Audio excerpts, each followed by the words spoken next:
Hello bull trackers दोस्तों, कुछ दिन पहले आरबीआई ने बैंक्स और एनबीएफसीज को उनके बढ़ते हुए अनसिक्योर्ड लोन्स के लिए वार्न किया। और न सिर्फ वार्न किया बल्कि उनके रिस्क वेटेज को भी बढ़ा दिया। और कल ही फिनेंस मिनिस्टर ने भी उसी तरीके से बैंक्स और एनबीएफसीज को वार्निंग इशू की। तो आखिर ये हो क्या रहा है? क्या किसी तरीके की ऐसी प्रॉब्लम पैदा हो गई है जिसके बारे में हमें नहीं पता है? क्या अनसिक्योर्ड लोन्स के जो सब्सक्राइबर्स हैं उनके मास डिफॉल्ट की संभावनाएं बढ़ती जा रही हैं? क्या किसी तरीके का सिस्टमेटिक रिस्क पैदा हो रहा है जिसका जिक्र आरबीआई गवर्नर ने किया और उन्होंने स्पेसिफिकली इस टर्म का यूज किया, कॉन्टेजियन रिस्क का? तो इन सब चीजों के बारे में इस वीडियो में हम समझेंगे। साथ ही जो हम सबके लिए सबसे ज्यादा इंपॉर्टेंट चीज है कि बैंकिंग और फाइनेंस के स्टॉक्स में आने वाले दिनों में उनका कैसा परफॉर्मेंस होगा, उसके बारे में भी हम इस वीडियो में बात करेंगे। तो आइए इस पूरी कहानी को समझते हैं, इसका बैकग्राउंड को हम समझने की कोशिश करते हैं। तो इस कहानी की जो शुरुआत होती है वो 2022 में होती है, जब आरबीआई गवर्नर ने रेपो रेट्स को बढ़ाया था। रेपो रेट्स यानी कि जिस रेट पर बैंक आरबीआई से कर्जा लेता है। तो रेपो रेट्स इसलिए बढ़ाया था क्योंकि उन्हें लगा था कि इन्फ्लेशन बढ़ रहा है और दुनिया भर में इन्फ्लेशन बढ़ रहा था। और इन्फ्लेशन को कंट्रोल करने का जो सबसे अच्छा तरीका होता है, जो सबसे प्राइमरी जो तरीका होता है, वो होता है कि आप मनी सप्लाई को रोकते हैं। तो मनी सप्लाई को रोकने का तरीका होता है कि आप इंटरेस्ट रेट्स को बढ़ाते हैं और रेपो रेट से जो है इंटरेस्ट रेट्स एक तरीके से बढ़ते हैं। लेकिन उनके एक्सपेक्टेशन के उलट हुआ। और हुआ ये कि जो लोन्स थे, जो नॉन हाउसिंग लोन्स थे, यानी कि जो पर्सनल लोन्स की हम बात कर रहे हैं, उनमें लगातार ग्रोथ बढ़ती ही जा रही थी। 12 से 15% के रफ्तार से लोन्स में ग्रोथ हो रहा है। तो जो आरबीआई गवर्नर करना चाह रहे थे कि मनी सप्लाई को कम करना चाह रहे थे, तो उसके बिल्कुल उलट होने लगा। और न सिर्फ ये ग्रोथ 12 से 15%, बल्कि अगर हम पिछले जो 15-20 साल का एवरेज देखें तो उससे भी ज्यादा की ग्रोथ इसमें होती हुई दिख रही थी। और सिर्फ लोन्स की बात नहीं, जो क्रेडिट कार्ड के रिसीवेबल्स हैं उसमें भी लगातार बढ़ोतरी हो रही थी। क्रेडिट कार्ड के रिसीवेबल्स यानी कि मान लीजिए मेरे पास क्रेडिट कार्ड है, मैं उस क्रेडिट कार्ड से खर्चे करता हूं और मंथ के एंड में जाकर मैं पार्शियल या फुल पेमेंट करता हूं। तो जो मेरा बैलेंस होता है, जो मुझे पे करना है, उस पर भी लगातार बढ़ोतरी हो रही थी। और जो एक और जो चिंता का विषय ये था कि जो number of credit cards issue किए जा रहे थे उसमें भी बहुत ज़्यादा ग्रोथ देखने को मिला था। क्योंकि पहले कुछ मुट्ठी भर बैंक्स होते थे, अब हर कोई जो है क्रेडिट कार्ड इशू करना शुरू कर दिया। तो अगर पिछले 2 साल का हम देखें ग्रोथ रेट नए क्रेडिट कार्ड इश्यूज में, तो करीब 40 to 45% का ग्रोथ हमें देखने को मिला। और ये जो फिगर्स मैं आपके साथ शेयर कर रहा हूं, ये बैंक्स की फिगर है और ये थोड़ा सा मिसलीडिंग है। असली आंकड़े इससे भी ज़्यादा हैं, क्योंकि हमें इस चीज़ को समझना पड़ेगा कि बैंक्स जो होते हैं वो एनबीएफसीज को भी लोन देते हैं। तो अगर एक बैंक एक एनबीएफसी को लोन देता है तो वो एक लोन काउंट होता है, लेकिन वही एनबीएफसी उस पैसे को लेकर आगे हजारों या लाखों लोगों को लोन दे सकता है। तो ये फिगर्स दरअसल इससे भी बहुत ज्यादा हैं। और बैंक्स जो एनबीएफसीज को लोन देते हैं उसमें भी पिछले 2-3 सालों में करीब 5 टाइम्स का इजाफा हुआ है।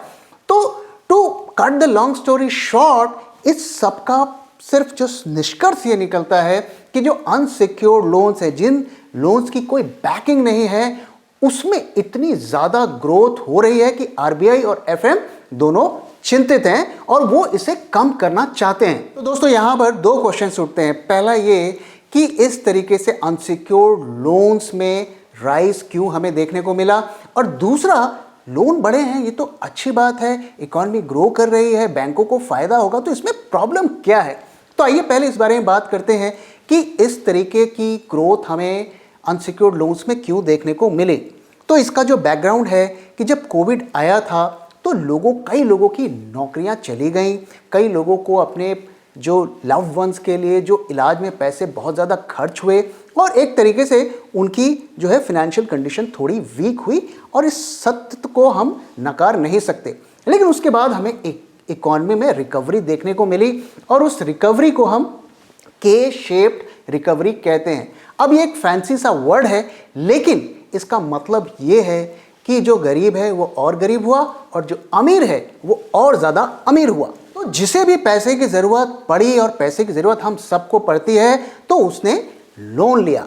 अब लोन पहले के ज़माने में एक गरीब आदमी, एक लोअर मिडिल क्लास आदमी या मिडिल क्लास आदमी को लोन लेना पड़ता था तो बैंक्स हमेशा लोन नहीं देते थे, और वो अक्सर खास करके छोटे शहरों में, गाँव में और गरीब तबकों में वो मनी लेंडर्स के पास जाते थे और वो उसे 5% 5% पर मंथ के हिसाब से करीब रेट पर इंटरेस्ट देते थे। लेकिन अब लोगों के हाथ में स्मार्टफोन आ गया है, और आज अगर आप देखें किसी के हाथ में भी स्मार्टफोन है तो उसे लोन मिल सकता है। और ज़्यादातर ये जो लोन प्रोवाइडिंग एप्स होते हैं, दीज आर फिनटेक कंपनीज, और वो इन्वेस्टर्स के द्वारा रन होती हैं, और उनका प्राइमरी मोटिव होता है कि ज़्यादा से ज़्यादा जो है अपने लोन्स को सेल करना, और इन्वेस्टर्स को अपने रिटर्न चाहिए होते हैं, तो कंपनी के ऊपर प्रेशर होता है कि आप ज़्यादा से ज़्यादा लोन दीजिए। तो इन कारणों से हमें अनसिक्योर्ड लोन्स में बढ़त देखने को मिली। दोस्तों ध्यान रखें कि unsecured loans usually small size के होते हैं, 10,000, 20,000, 25,000, 50,000 इस टाइप के होते हैं। तो ज़्यादा से ज़्यादा कस्टमर्स को एक्वायर करने के होड़ में जो है उन्होंने ज़्यादा से ज़्यादा लोन देना शुरू किया, और लोन लेना भी इतना ज़्यादा आसान हो गया। ये बात करते हैं कि ये जो अनसिक्योर्ड लोन में जो ग्रोथ हुआ उसकी वजह से प्रॉब्लम क्या है, कहाँ पर है समस्या। देखिए दोस्तों, अगर इकॉनमी अच्छा करती है तो लोन्स में ग्रोथ होना एक स्वाभाविक प्रक्रिया है, लेकिन जब लोन्स में ग्रोथ होता है तो हमें सभी सेगमेंट्स के लोन पर ग्रोथ दिखना चाहिए, चाहे ऑटो लोन हो, होम लोन हो, पर्सनल लोन हो, एजुकेशन लोन हो। अगर सब में एक यूनिफॉर्म ग्रोथ हमें देखने को मिलता है तो ये एक अच्छा साइन होता है कि हमारी इकॉनमी जो है स्ट्रांग है और अच्छे रफ्तार से ग्रो कर रही है। लेकिन यहाँ पर हमें क्या देखने को मिला, जो ग्रोथ हुआ वो अनसिक्योर्ड लोन्स में हुआ, और जो एक एवरेज लोन का ग्रोथ है उससे कहीं ज़्यादा हुआ। तो आरबीआई का ऐसा मानना है कि ये एक तरीके का एविडेंस है कि जो कंपनीज ने लोन दिए वो सारे स्टैंडर्ड्स को, सारे चेक्स एंड बैलेंसेस को ध्यान में रखते हुए नहीं दिए। यानी कि अगर टेक्निकल टर्म में बोलें तो जो उन्होंने लेंडिंग स्टैंडर्ड्स को लोअर कर दिया। अब इसका मतलब ये है, अगर आपने लेंडिंग स्टैंडर्ड्स को लोअर किया है तो डिफ़ॉल्ट्स के चांसेस भी ज़्यादा हैं। दोस्तों ज़्यादा वक्त नहीं हुआ 2008 गुजरे हुए, और अभी भी वो मेमोरीज हमारे दिमाग में फ्रेश हैं कि किस तरीके से कंपनीज ने छोटे छोटे लोन, रिक्शा वाला, गोलगप्पे वाला, इन लोगों को बड़ी संख्या में दिया, जिसे हम कहते हैं जो सब प्राइम मार्केट बनाया। और उसका खामियाजा आप देखिए कितना बड़ा हुआ, और हमारे बैंक्स को भी उसका खामियाजा भुगतना पड़ा, और अभी तक जो है वो उससे पूरी तरीके से उबर नहीं पाए। और रिसेंटली ही इंडियन बैंक्स के एनपीएस के जो बैलेंस शीट है उसको क्लियर किया गया है। तो अब उस जो एपिसोड को हमारे जो भी फाइनेंस मिनिस्टर हैं, आरबीआई है, वो उसे रिपीट नहीं करना चाहता, इस वजह से वो चिंतित हैं। तो वो डिजास्टर का वेट नहीं कर रहे हैं, वो डिजास्टर आने से पहले ही लोगों को वार्न कर रहे हैं। एक और जो चिंता की बात है वो ये है कि ज़्यादातर लोग जो ये इस तरीके के छोटे लोन्स लेते हैं, उनका एक रिसर्च किया गया, एक स्टडी की गई, और पाया गया कि करीब 40 to 50% लोग, मतलब आधे लोग ऐसे हैं जिन्होंने मल्टीपल लोन्स लिए हैं। तो मान लीजिए मुझे 2 लाख रुपए की ज़रूरत है, तो मैंने एक कंपनी को पकड़ा, 50,000 ले लिया, दूसरे से 50,000 ले लिया, तीसरे से 50,000 ले लिया, और चौथे से 50,000 ले लिया, तो मुझे 2 लाख मिल गए। अब जब भी कोई बैंक या एनबीएफसी लोन देता है, वो पूछता ज़रूर है क्या आपकी किसी और बैंक में लोन चल रहा है, लेकिन उसको कितना चेक किया जाता है, कितने कस्टमर की प्रोफाइल को वेरीफाई किया जाता है, मुझे इसके बारे में अंदाज़ा नहीं है। लेकिन जो ये भी एक बड़ा चिंता का विषय था। तो अगर हम अपनी कैपेसिटी से ज़्यादा लोन लेंगे तो उसके डिफ़ॉल्ट करने के भी चांसेस बढ़ जाएंगे। और बैंक्स और एनबीएफसीज ने इन लोन्स पर क्यों फोकस किया, क्यों होम लोन्स पर फोकस नहीं किया? देखिए, होम लोन्स एक बड़ी टिकट साइज़ के लोन्स होते हैं, और हर किसी की औकात नहीं होती है कि 50 लाख, 70 लाख, 1 करोड़ की जो लोन ले सके। ये एक सैड ट्रूथ है हमारे सोसाइटी का और हमारे इकॉनमी का। तो उन्होंने छोटे लोन्स को टारगेट किया।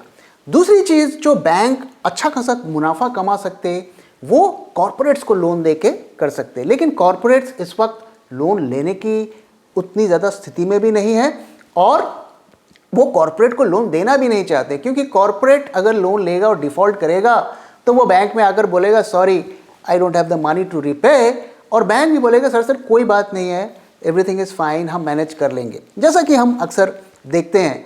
लेकिन अगर एक रिटेल वाला लोन को डिफ़ॉल्ट करता है तो अगले ही दिन उनके घर पे रिकवरी एजेंट को भेज दिया जाएगा और वहाँ से रिकवरी करने के बैंक के अच्छे चांस रहेंगे। तो इस वजह से ज़्यादातर बैंक्स और एनबीएफसीज ने ये जो छोटे जो कस्टमर्स हैं, छोटा लोन लेने वाले जो कस्टमर्स हैं, उन पर फोकस करके जो है अपने लोन बुक को ग्रो कराया। तो इस रिस्क के चलते आरबीआई ने एक्शन लिया और उन्होंने रिस्क वेटेज को बढ़ा दिया। अब रिस्क वेटेज क्या होता है दोस्तों, आप में से काफ़ी लोगों को पता होगा कि अगर मैं बैंक हूँ और 100 रुपीज़ का लोन देता हूँ तो मुझे 8 रुपीज़ सेट असाइड करके रखने होते थे एज अ कैपिटल। अब उसे बढ़ा दिया है तो 8 से बढ़कर मुझे अब 10 रुपये रखने पड़ेंगे। तो ये सिर्फ नए लोन्स के लिए लागू नहीं हुआ है, पुराने लोन्स के लिए भी लागू हुआ है।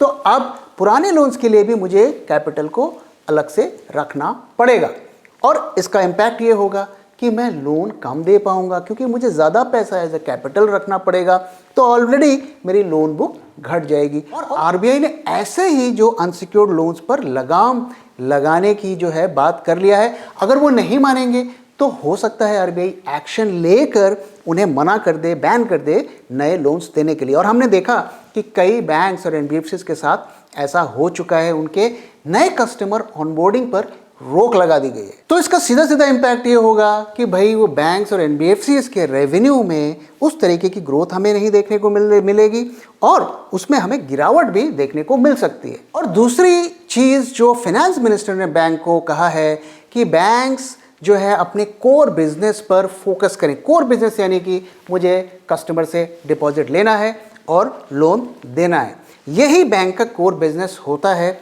और इसके अलावा उन्हें कोई भी दूसरे काम करने से बचना चाहिए या उतने एग्रेसिवली नहीं करना चाहिए। अब इसका भी सीधा इम्पैक्ट ये होगा कि उनकी जो other revenues, non banking revenues हैं, उसमें भी हमें गिरावट देखने को मिल सकती है आने वाले टाइम में। तो आइए दोस्तों अब बात करते हैं कि इस सब का बैंकिंग और एनबीएफसी स्टॉक पर क्या इम्पैक्ट पड़ेगा।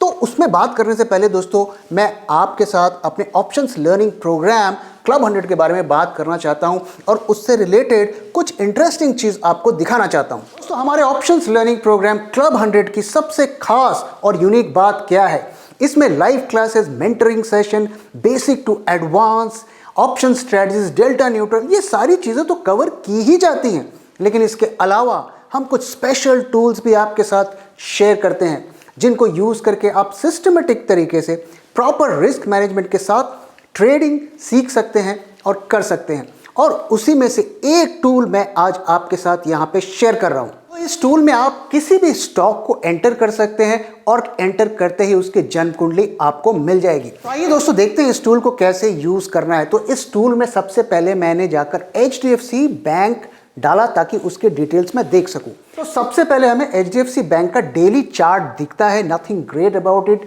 ये चार्ट तो आप कहीं भी देख सकते हैं, लेकिन मैजिक इसके बाद शुरू होता है। अब इसके बाद आप देखिए, आपको यहाँ पर एक इंडिकेटर दिख रहा होगा। इस इंडिकेटर को हमने खुद ईयर्स ऑफ रिसर्च के बाद बनाया है और हम खुद इसे यूज करते हैं। अब इस इंडिकेटर का मैजिक देखिए। इस इंडिकेटर को यूज करने का सिंपल सा लॉजिक है, जब ग्रीन बार्स ऊपर, रेड बार्स नीचे तो बाय, जब रेड बार्स ऊपर, ग्रीन बार्स नीचे तो सेल।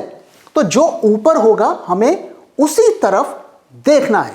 तो यहां पर आप देखिए, यहां पर ग्रीन बार्स होने शुरू हो जाते हैं और HDFC बैंक का आप देख सकते हैं कि प्राइजेस ऊपर जा रहे हैं और अब रेड बार्स यहां पर दिखने लगते हैं, यानी कि टाइम टू एग्जिट। अगर आप थोड़ा पीछे आएंगे तो यहां पर आप देखिए इतनी बड़ी रैली होती है और यहां पर ग्रीन बार्स ऊपर, रेड बार्स नीचे।